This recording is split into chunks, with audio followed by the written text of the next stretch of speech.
اگر آپ کا کوئی مسئلہ اٹکا ہوا ہے اور آپ اس کے اسباب اختیار کرتے ہو، دعا نہیں مانگتے، اللہ کہتے ہیں تیرا یہ خیال ہے کہ مسئلے میں دور نہیں کر سکتا، مسئلے تیرے گورنمنٹ دور کرے گی، تو یہ تکبر ہے جو آپ کو سزا کا ذریعہ بنے گا اور برکتیں چھین لے گا آپ کی زندگی سے۔ اس لیے قرآن کے الفاظ دیکھو، وقال ربکم ادعونی استجب لکم، اللہ کہتے ہیں کہ مجھ سے دعا مانگو میں تمہاری دعا کو قبول کروں گا۔ ٹھیک ہے بھائی، یہ آپشن ہے نا۔ آپ بتاؤ جب کوئی گورنمنٹ کسی کو کوئی آپشن دیتی ہے یا کوئی بینیفٹس دیتی ہے تو گن پوائنٹ پہ تھوڑی دیتی ہے بھائی گورنمنٹ نے یہ کہا کہ قرضہ ملے گا بغیر سود کے، غریب لوگوں کو چاہیے اپنا مکان بنائے، یہ کہے گی نا گورنمنٹ، آگے دھمکی تو نہیں دے گی جس نے قرضہ نہیں لیا نا ہم سے مکان بنانے کے لیے اس کو شوٹ کر دیا جائے گا، ایسی دھمکی دے گی کبھی؟ تو یوں ہی کر دو اگر منہ سے نہیں نکل رہا کچھ۔ دھمکیاں دے کے کبھی کسی کو کوئی سہولت دی جاتی ہے؟ ہاں دیہاتی مائیں کرتی ہیں ایسا، کھا۔ وہ ایک آدمی نے پرینک بنایا کہ انگریزوں کی مائیں اور پاکستانیوں کی مائیں میں کیا فرق ہے، بڑا زبردست تھا۔ انگریز کی ماں کھانا لا کے رکھ دے گی، کھانا ہے کھا نہیں تو یہاں سے دفع ہو جا ٹھیک ہے نا۔ پاکستانی اور دیہاتی ماں کیا کرے گی، وہ میرا بیٹا کھا لے، یہ میں نے تیرے لیے پکائی ہے بریانی، میں نے تیرے لیے یہ پکایا ہے، پہلے منتیں کرے گی، بچہ نہیں کھائے گا تو دھمکیاں دینے پہ آ جائے گی اس کو، کھا ورنہ میں تھپڑ ماروں گی تیرے کے بے غیرت، تو نے بنوایا کیوں مجھ سے، یہ مجھے پتہ نہیں ہے۔ یہ تو نارملی ایسا ہوتا نہیں ہے کہ آپ کسی کو کوئی نعمت دے رہے ہو اور ساتھ میں بندوق نکال کے بولو کہ یہ لو۔ کسی کو آپ نے ہدیہ دیا، 100 روپے، 1000 روپے، 500 روپے آپ نے کسی کو دیے، یہ آپ کی خدمت میں، وہ کہہ رہے یار میں تو ابھی ضرورت نہیں ہے آپ کا، بڑی نوازش، آپ بندوق نکالو لے، تو یہ ہدیہ رہے گا؟ یہ ہدیہ تھوڑی رہے گا۔ تو کوئی بھی جب حکومت یا کمپنی کسی کو سہولت دیتی ہے تو وہ گفٹ کو پھر گفٹ ہی قرار دیتی ہے، لیکن اللہ کا اسٹائل یہاں پہ بالکل انداز بالکل الگ ہے۔ اللہ کیا کہتے ہیں، مجھ سے مانگو، یہ بینیفٹس مل رہے ہیں نا اللہ کی طرف سے، ہے بھائی، اللہ کیا کہہ رہے ہیں، مجھ سے مانگو اور میں جو مانگو گے میں وہ تمہیں دوں گا۔ بس یہ اللہ ٹھیک ہے، ہمیں تو نے بتا دیا کہ ہم مانگیں گے اور تو دے گا، ہمیں یہ بات پتہ چل گئی، اب ہماری مرضی، ہم جب چاہیں تو اس سے مانگے، ہمیں یہ سہولت کا پتہ چل گیا، اب ہماری مرضی، اب ہمارے کہتے ہیں اٹس اپ ٹو یو، کہتے ہیں نا یہ اب آپ کے اوپر ہے، آپ مانگے یا نہیں مانگے۔ نہیں آگے اللہ نے بندوق نکال لی ہے ٹھیک ہے نا، بندوق نکال لی۔ اللہ کہتے ہیں ان الذین یستکبرون عن عبادتی، یاد رکھو مجھ سے مانگنے میں تکبر کیا، میں نے تو کہا ہے مانگو، اگر نہیں مانگا کبر سے کام لیا کہ نہیں جی ہم نہیں مانگ رہے، سیدخلون جہنم داخرین، ذلیل کر کے جہنم کی آگ میں پھینک دوں گا۔ بڑے بھائی اللہ تو ہمیں گفٹ دے رہا ہے دعا کا یا جرمانہ لگا رہا ہے، کیا کر رہا ہے؟ سمجھ میں آنے والی بات ہے؟ کوئی سمجھ میں آنے والی بات؟ بالکل سمجھ میں نہیں آ رہی ہے۔ یہی وجہ ہے کہ قرآن میں اور مقام پہ جب اللہ نے کہا نا میری یہ نعمتیں کھاؤ، تو پھر یہ نہیں کہا نہیں کھاؤ گے تو یوں کر دوں گا، یہ نہیں کہا۔ اللہ نے قرآن میں کہا کلو وشربو، کھاؤ اور پیو، حد سے تجاوز نہ کرو، یہ نہیں کہا اگر نہیں کھایا نا تو جہنم میں پھینک دوں گا، یہ کہا قرآن نے؟ کیا ہو گیا بھائی؟ اللہ نے کہا فن کے ہو، نکاح کرو، یہ نہیں کہا نہیں کیا نا جہنم میں پھینک دوں گا میں، بشرطے کہ گناہ سے بچے انسان، گناہ کرو گے پھر تو جاؤ گے جہنم میں۔ لیکن جو بھی اللہ نے نعمتیں دی ہیں ان کو بندوق کی نوک سے نہیں اللہ نے کہا، کیونکہ وہ نعمت پھر نعمت رہتی نہیں ہے، وہ نعمت تھوڑی رہتی ہے پھر وہ۔ لیکن یہاں اللہ کیا کہہ رہے ہیں، مجھ سے مانگو میں تمہیں دوں گا۔ ہم خوش ہو گئے، زبردست اللہ کی طرف سے انعام مل گیا، ٹھیک ہے جب سہولت سے ٹائم ملے گا تو مانگ لیں گے، موڈ ہوگا، اور نہیں بھی مانگا تو اللہ نے بس ایک آپشن دیا ہے کہ مانگو گے تو ملے گا۔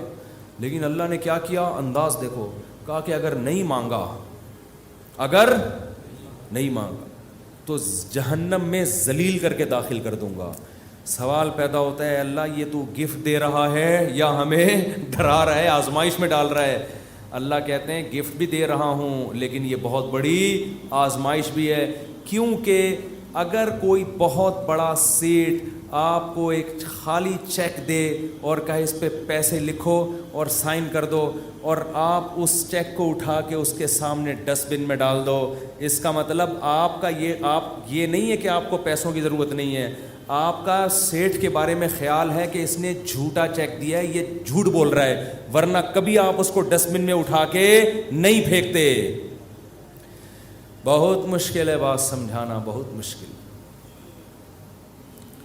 آپ غریب ہیں، کھانے کو روٹی نہیں ہے، ایک سیٹھ نے آ کے آپ کو ایک سونے کی ڈلی پکڑا دی، کہا لے موج کر، یہ کروڑوں روپے کی ہے، آپ نے اٹھا کے اس کو آپ نے کہا آپ نے اچھی آفر کی مجھے، بہت اچھا تحفہ ہے، بہت خوشی ہوئی، اب آپ جا سکتے ہیں۔ بیگم سے کہا اس کو کچرے میں پھینک دو۔ سیٹھ کو پتہ چلے گا نا تو وہ کہے گا بیٹا تو اتنا بڑا سیٹھ تو ہے نہیں کہ تجھے اس کی ضرورت نہ ہو، یہ تو میں جانتا ہوں، کھانے کو تیرے پاس روٹی نہیں ہے، یہ جو تو نے اس کو ڈسٹ بن میں پھینکا ہے نا، یہ اس کی علامت ہے تو مجھے جھوٹا سمجھتا ہے کہ میں نے تجھے جو سونے کی ڈلی دی ہے وہ سونے کی نہیں ہے، اس پہ سونے کا پانی چڑھا ہوا ہے، تو یہ کس کے جھوٹ بولنے، یہ اصل میں تو میرے اوپر الزام لگا رہا ہے۔ اللہ کہتے ہیں مانگو، اللہ کو پتہ ہے کہ ہم سب محتاج ہیں، ہمارے درجنوں مسائل ہیں، ایسا دنیا میں کوئی نہیں ہے جس کے سارے مسئلے حل ہو گئے، مسئلہ حل ہوتا ہے تو 20 مسئلے پیدا کر کے حل ہوتا ہے وہ۔ اب دیکھو کتنے مسائل ہیں، کسی کوئی بے روزگار ہے، پیسے نہیں ہیں، پیسے آ گئے تو خطرات بڑھ گئے، ڈکیتی کا خطرہ، پیسے آ گئے تو 10 مسائل کھڑے ہو گئے، اور کوئی مسئلہ کھڑا ہو گیا، گردے کا مسئلہ ٹھیک ہوا، ہارٹ کا پیشنٹ بن گیا، اور 20 قسم کے مسائل ہیں نا، سب کچھ ٹھیک ہے تو پھر بھی سکون نہیں ہے زندگی میں، نیند نہیں آ رہی، نیند کی گولیاں کھا کے سو رہے ہیں، دنیا میں ٹینشن لیس آدمی کوئی بھی نہیں ہے۔ اب اللہ نے کہا مانگو، اب ہمیں اللہ نے بلینک چیک دے دیا ہے کہ جو لکھو گے میں دے دوں گا تمہیں، آپ نے اللہ کی اس آپشن کو، اللہ کی اس نعمت کو اٹھا کے ڈسٹ بن میں پھینک دیا۔ آپ ہر ایک کے در پہ جا کے اپنی حاجتیں بیان کرتے ہو، کبھی تھانے میں پہنچے ہوئے ہوتے ہو، کبھی ڈی سی آفس پہنچے ہوئے ہوتے ہو، کبھی ڈی ایس پی کے پاس پہنچے ہوئے ہوتے ہو، کبھی وزیر اعظم سے رابطے کی کوشش میں، کبھی مسجد کے امام سے آ کے کہہ رہے ہوتے چڑیل آ گئی ہے، کوئی دم درود کر کے اس کو بھگا دو گھر سے، 10 قسم کے، لیکن اللہ کا دروازہ کھٹکھٹانے کے لیے تیار نہیں ہو، تو یہ اس کی علامت نہیں ہے کہ آپ کے مسائل حل ہو گئے، یہ اس کی علامت ہے کہ آپ نے اللہ کی آفر کو ہلکا سمجھا ہے، اللہ کو معاذ اللہ آپ نے جھوٹا سمجھا ہے، اللہ کو معاذ اللہ آپ نے اس کا بیان کو سیاسی بیان سمجھا ہے۔ لیکن جو ایمان والے لوگ ہیں وہ اللہ کی اس آفر سے فائدہ اٹھاتے ہیں۔ کتابوں میں لکھا ہے کہ یعقوب علیہ السلام کے بیٹے جب ان سے بچھڑے تھے، اتنی اللہ سے دعائیں مانگی کہ ان کے گھٹنے سجدے میں گر گر کے دعائیں مانگ مانگ کے ان کے گھٹنوں اور بازوؤں پہ نشان پڑ گئے تھے۔ وہ انبیاء بہت دعائیں مانگتے ہیں، ہر بات میں دعا، ہر بات میں دعا۔ قرآن کہتا ہے مجاہدین جو میدان جنگ میں لڑائی کے لیے اترتے ہیں وہ کیا دعا مانگتے تھے؟ ربنا افرغ علینا صبرا وثبت اقدامنا، اے اللہ ہمارے اوپر صبر کو انڈیل دے، ہمارے قدموں کو مضبوطی سے جما دے اور ہمیں ان دشمنوں پر فتح دے۔ تمام اسباب وسائل کے ساتھ اترے ہیں، مگر دعائیں کس سے مانگ رہے ہیں؟ اللہ سے۔ بدر میں دیکھو اللہ نے ہمارے نبی سے وعدہ کیا تھا مدد کروں گا، لیکن صحابہ کہتے ہیں نبی پوری رات مصلے پہ سجدے میں روتے رہے ہیں، اللہ سے مدد کی دعائیں مانگتے رہے ہیں، حالانکہ اللہ نے تو مدد کا وعدہ کیا ہے، پھر بھی مانگ رہے ہیں اے اللہ اگر یہ 313 شہید ہو گئے تو تیری دنیا میں عبادت کرنے والا کوئی بھی نہیں ہوگا۔ اللہ کو واسطے بھی دے رہے ہیں، جہاں پیغمبروں کے ساتھ کوئی زکریا علیہ السلام کی اولاد نہیں، اللہ سے اولاد مانگ رہے، پوری زندگی اسی میں گزر گئی، بڑھاپے میں جا کے اولاد ملی ہے۔ تو سارے پیغمبروں کا اللہ نے یہی تذکرہ کیا، ہر بات میں دعا۔ سلیمان علیہ السلام جو حاجت پوری ہو رہی ہے فوراً کیا کر رہے ہیں؟ اللہ سے دعا۔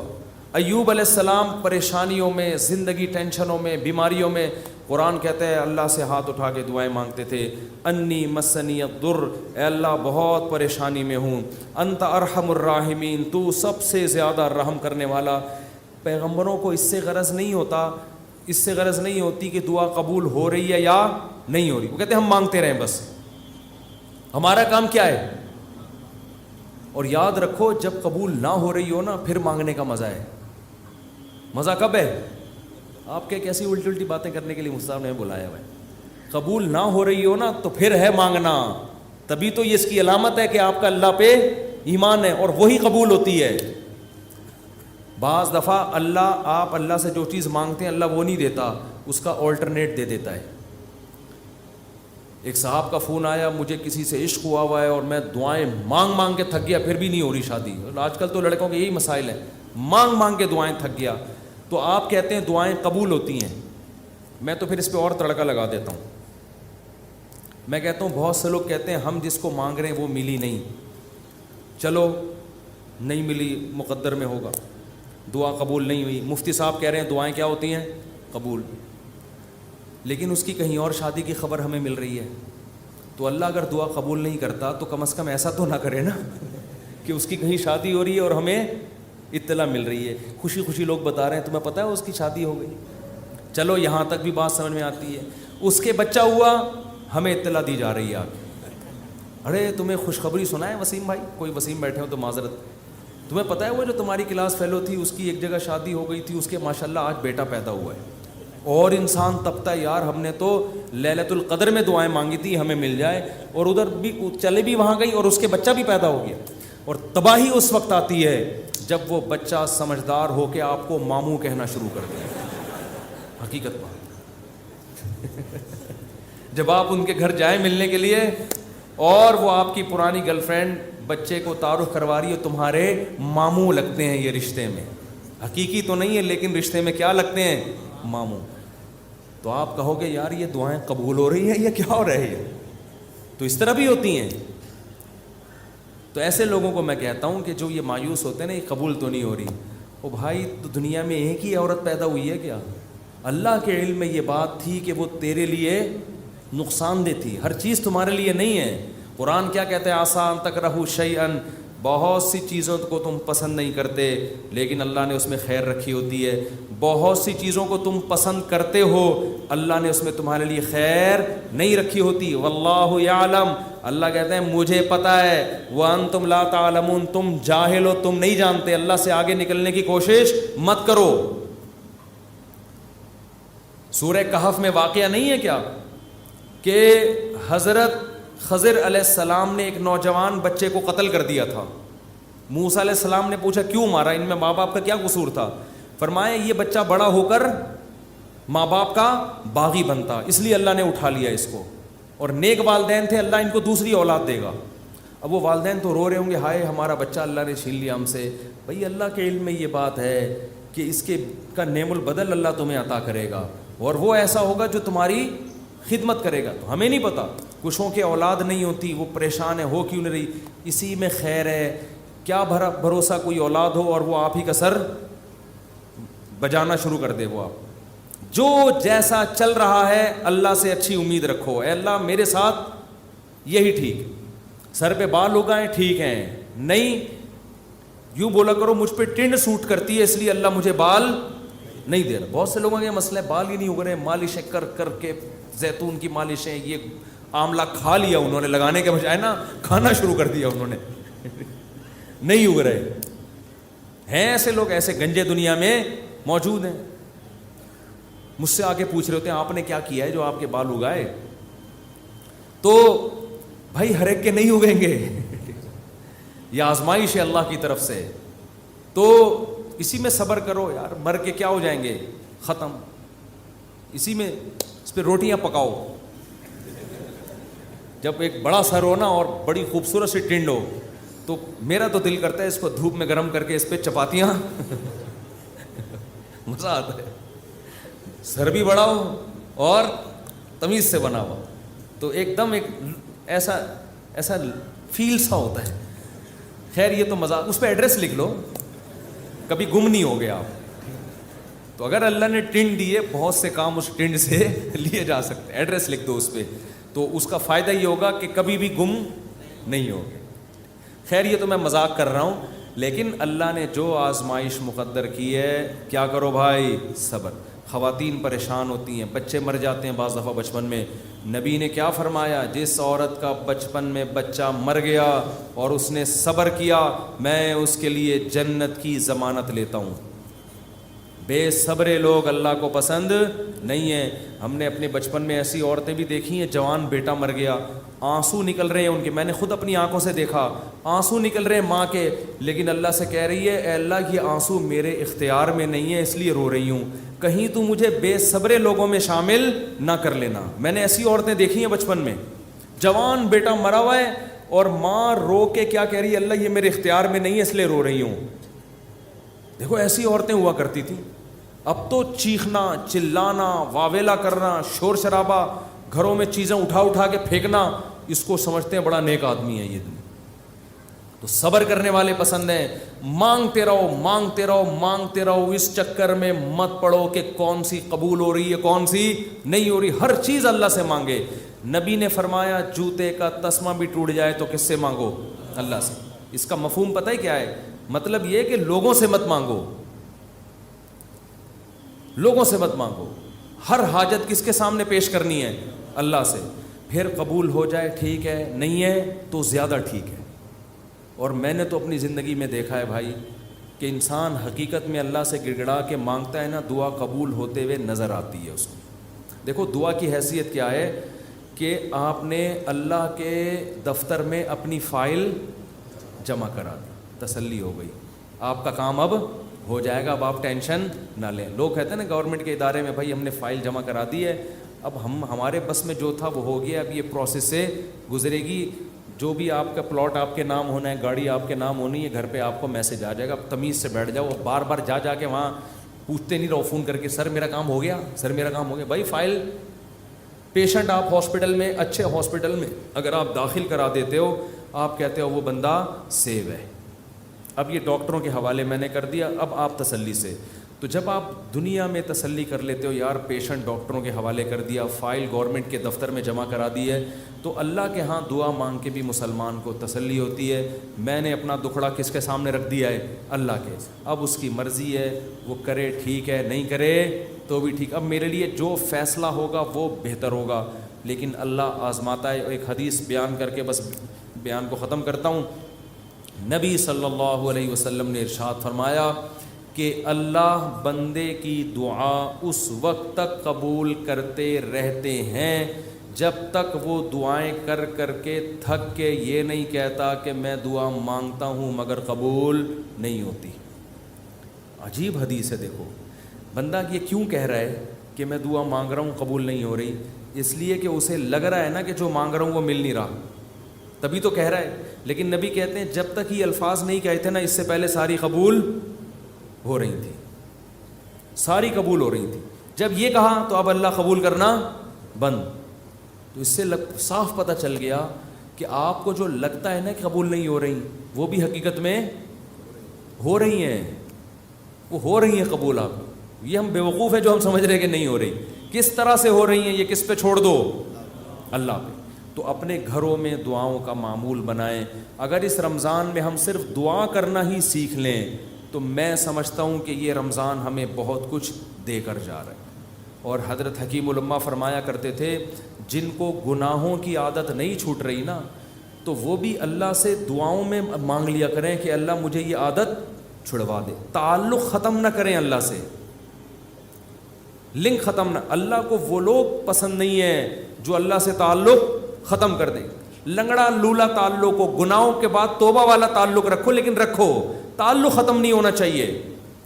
کیونکہ یاد رکھو جیسے ہم اکیلے پیدا ہوئے قبر میں بھی اکیلے ہی ہوں گے, اس وقت اللہ کے سوا کوئی بھی نہیں ہوگا. تو جس نے دنیا میں اللہ سے جتنی دوستی لگا لی قبر میں یہ دوستی کام آئے گی, اور جس نے دنیا میں اللہ سے لا نہیں لگائی, اللہ کو یاد نہیں رکھا, بیوی بچوں کے بکھیڑوں میں, دوستوں کے بکھیڑوں میں, رشتہ داروں کے بکھیڑوں میں پڑا رہا, پیسوں کے بکھیڑوں میں, تو قبر میں ان میں سے کوئی بھی کام نہیں آئے گا. قبر کی تنہائی اللہ کی یاد دور کرتی ہے. قرآن کی تلاوت, ذکر, اذکار, یہ قبر کی میں روشنی کا ذریعہ بنے گی. اور اگر اللہ سے دل میں وحشت ہے, نہ مانگنے کی عادت ڈالی, یہاں مانگو گے تو وہاں بھی قبول ہوں گی. اور نبی صلی اللہ علیہ وسلم نے فرمایا کہ تنگی کی حالت ہو یا خوشی کی حالت ہو, دونوں حالتوں میں اللہ سے مانگنا ہے. پریشانیوں میں اللہ سب کو یاد آتا ہے, خوشیوں میں اللہ یاد آنا مشکل.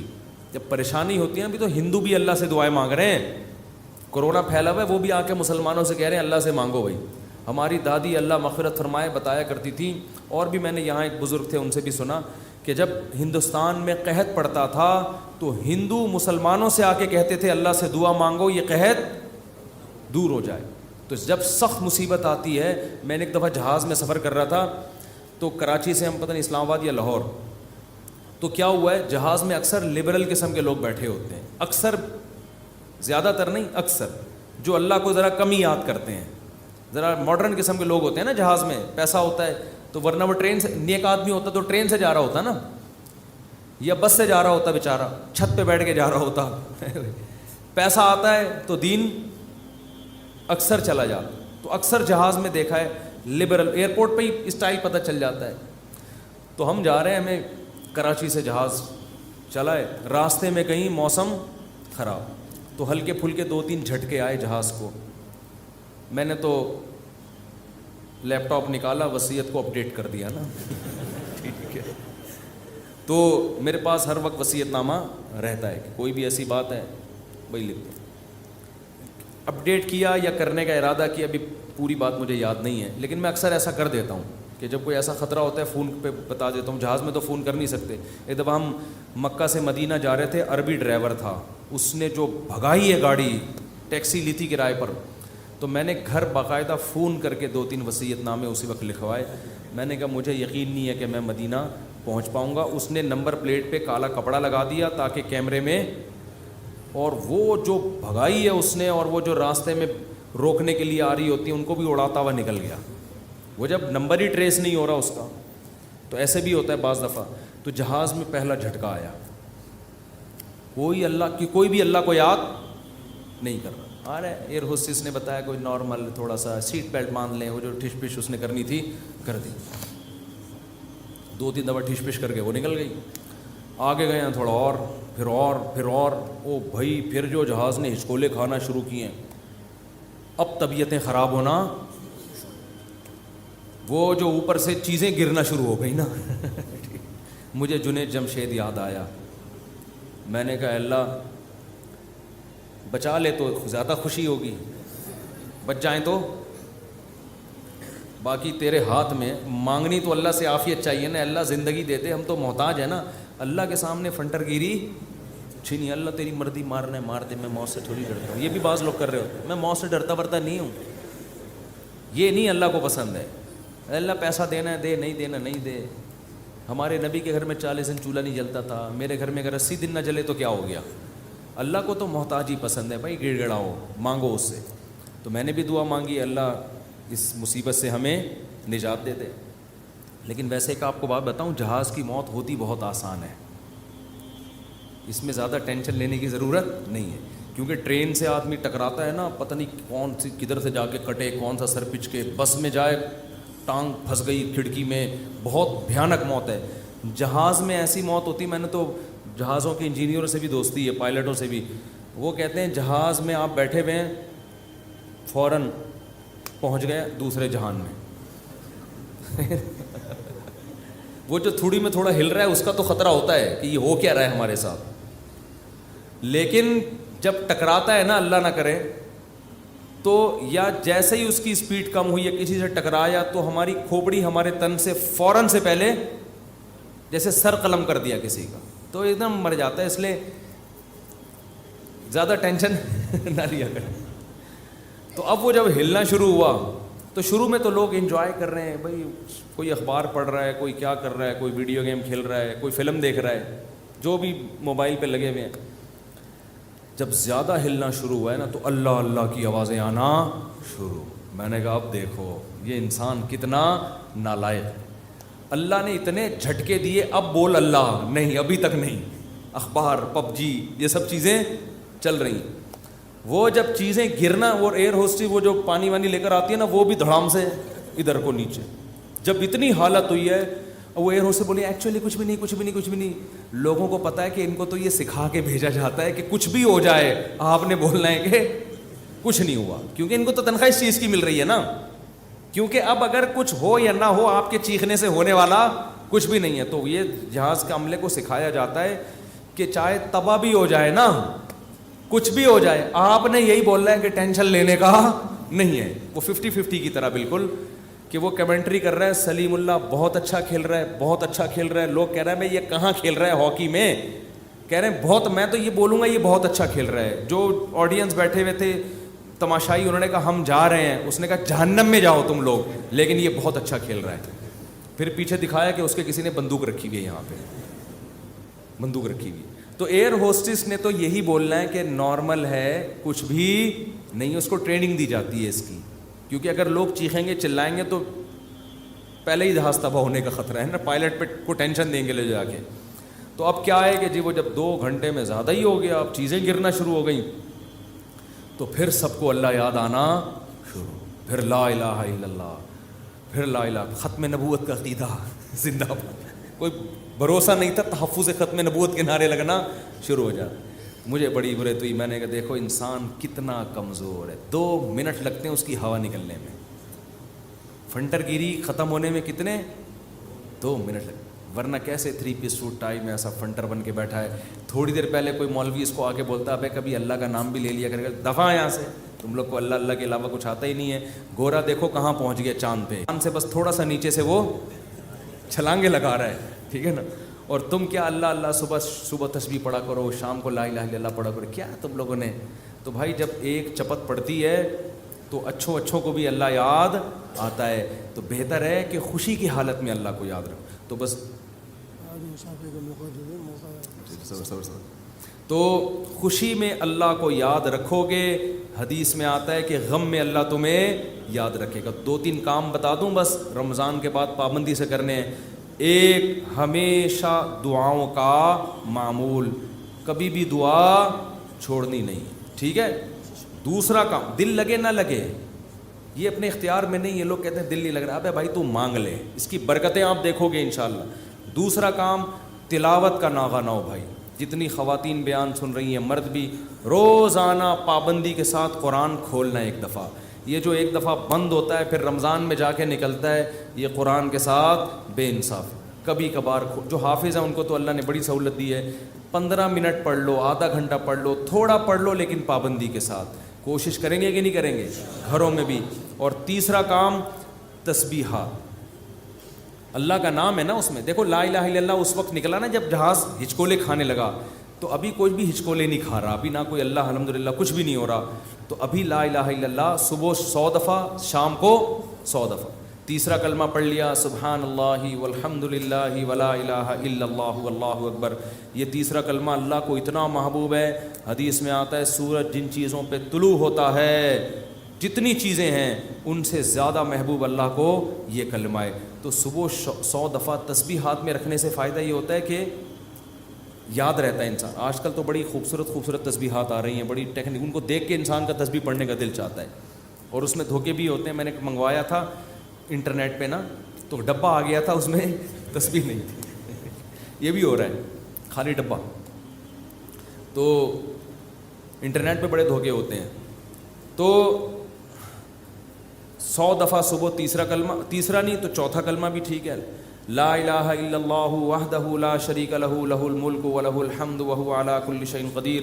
نبی صلی اللہ علیہ وسلم نے فرمایا, یہ میرا آج آخری بیان ہے, اس کے بعد اب رمضان میں بیان نہیں ہوگا, یہ ذہن میں رکھیں, یہ اعتکاف والے بھی دماغ میں رکھ لیں, ٹھیک ہے نا. تو اس لیے میں ذرا بیان آج میں نے بہت لمبا کر دیا تاکہ کچھ تو عمل تو ہونا کچھ اس پر. لا الہ الا اللہ وحدہ لا شریک لہ لہ الملک ولہ الحمد وہو علی کل شیء قدیر. ابھی کوئی جہاز ہچکولے نہیں کھا رہا ہے. 100 دفعہ صبح یہ پڑھ لو, 100 دفعہ شام کو یہ پڑھ لو, بیٹھ کے پڑھ لو, چلتے پھرتے پڑھ لو. یہ کلمہ اللہ کو اتنا محبوب کہ آپ صلی اللہ علیہ وسلم نے فرمایا جس نے 100 دفعہ یہ کلمہ صبح پڑھا اس سے زیادہ نیکیاں کوئی شخص اپنے اعمال میں جمع نہیں کر سکتا سارا دن, سوائے اس کے جو اس سے بھی زیادہ مرتبہ پڑھے. تو بہت یہ اللہ کو محبوب کلام ہے. کتنا پیارا, لا الہ الا اللہ, اللہ کے سوا کوئی عبادت کے لائق نہیں ہے. وحدہ, تنہا ہے, لا شریک لہ, اس کے ساتھ کوئی شریک نہیں ہے, لہ الملک, اسی کی بادشاہی, ولہ الحمد, اسی وہی قابل تعریف, وہو علی کل شیء قدیر. اور یحیی و یمیت بھی درمیان میں لگا سکتے ہیں, اور وہ ہر چیز پر قدرت رکھتا ہے. یحیی و یمیت, وہی موت دیتا ہے وہی حیات. اللہ کو یہ کلمات اتنے محبوب کیوں ہیں؟ آپ کہیں گے اس میں کون سا ایسا قربانی ہے؟ اصل میں دنیا میں ہر چیز کا تذکرہ کیا جا رہا ہے جس سے انسان کا مفاد. اگر لوگ کسی ذات کو سب سے زیادہ بھولیں تو کس کو؟ اللہ کو. جو چیز مارکیٹ میں شارٹ ہوتی ہے اس کی ویلیو بڑھتی ہے. اللہ کو پتہ ہے کہ دنیا میں امریکہ کا نام لینے والے بہت, پیسہ کا نام لینے والے بہت, عزت شہرت کے بھوکے بہت, اللہ کا نام لینے والے مارکیٹ میں شارٹ. اور اگر اللہ کا نام لے بھی رہے ہیں تو اپنے فائدے کے لیے. آپ نے صرف اللہ کو راضی کرنے کے لیے ان تسبیحات کی پابندی کرنی ہے. حدیث میں آتا ہے, بخاری کی حدیث ہے, کلیمتان خفیفتان علی اللسان ثقیلتان فی المیزان حبیبتان الی الرحمن. کیا خوبصورت کلام ہے. فرمائے دو کلمے ایسے ہیں زبان پہ بہت ہلکے, ترازو میں بہت بھاری, اور الرحمن کو بہت محبوب. وہ فرمایا سبحان اللہ و بحمدہ سبحان اللہ العظیم. تو چلتے پھرتے انسان یہ پڑھ لیا کرے, اور کوئی مقصد نہ ہو کہ میں یہ وظیفہ پڑھوں گا تو میری شادی ہو جائے گی, میرے بچے ہو جائیں گے, اور وہ ماموں نہیں مجھے کہیں گے ان کے بچے.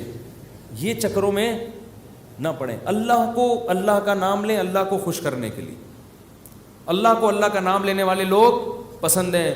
اور میں گارنٹی کے ساتھ لکھ کے دے دوں آپ کو, اس سے جو دل میں سکون ملے گا وہ سکون آپ کو کسی نفسیاتی ڈاکٹر کی کاؤنسلنگ سے اور کسی سائیکالوجسٹ کی کاؤنسلنگ سے نہیں ملے گا. آپ کو ایسا سکون ملے گا. آپ یہ پابندی تو کریں لیکن سکون کے چکر میں نہیں کریں, یہ پھر نہیں ملے گا سکون.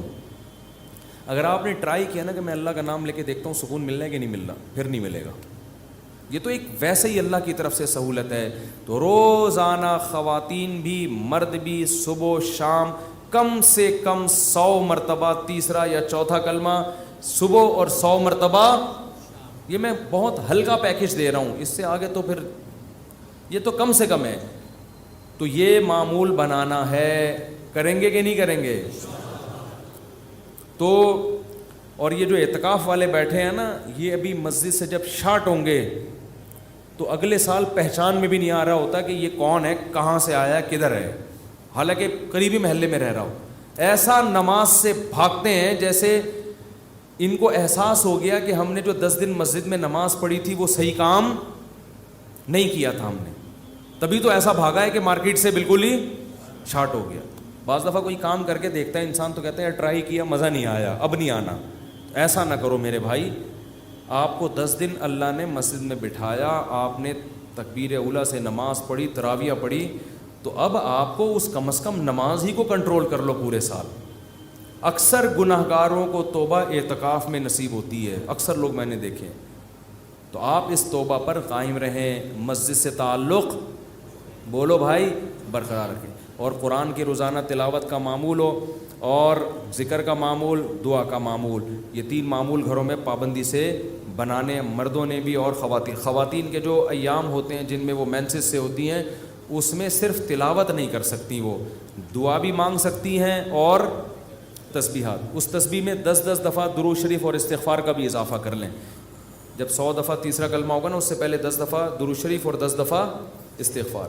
تو یہ معمول بنائیں, اس سے انشاءاللہ سکون ملے گا. قرآن کہتے ہیں الا بذکر اللہ تطمئن القلوب. اللہ فرماتے ہیں اللہ کے ذکر سے دلوں کو سکون ملتا ہے.